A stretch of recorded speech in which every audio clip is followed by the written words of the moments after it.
Kelly Belly back with you. Trying to cook some pork belly for the first time today. So what we have here is a 5-pound pork belly.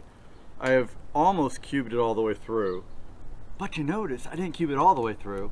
I just kind of kept it just shy of the skin. That way it's gonna give me that skin on the back side.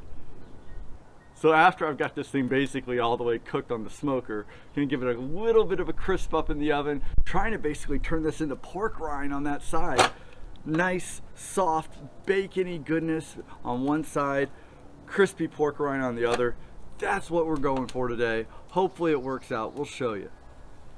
See how it's all cubed up, but not all the way? Go ahead and put this baby on, and I'm gonna put its skin down. And they say not to put its skin down, but I'm gonna do it because of how I'm gonna finish it off, trying to crisp the skin at the end. So I've got my fire going with all cherry wood and my smoker's running around 250 degrees. Every couple hours, I'm gonna go ahead and give it a little spritz of apple cider vinegar, just trying to keep it from drying out throughout my cook. Now, as you can see here, after 3 hours, my pork belly is looking nice and my internal temperature is 151. Perfectly on track for about a total 6-hour cook. All right, so let's just take a little peek, see how our pork belly is doing. We're about 5 hours in right now. Oh, pretty good little spray. Yeah, I think it's looking good. And the ribs are looking good too, so very happy. So here's the final product, the 6-hour smoked pork belly.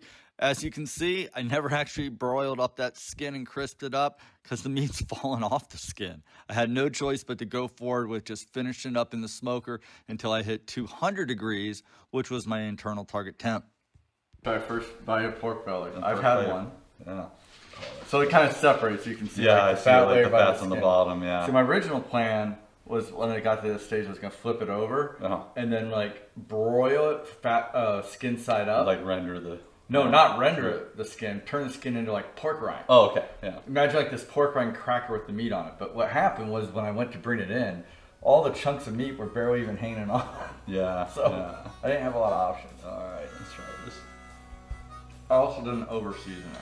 I probably could have put more on it. But I mean, the smoke though just comes through. Like, yeah. You over season. You season it more.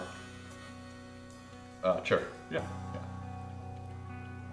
No, I wanted to be careful on my first pork belly, not over seasoning. So I just went a little bit light on it. I'm just saying I could go a little bit more on it.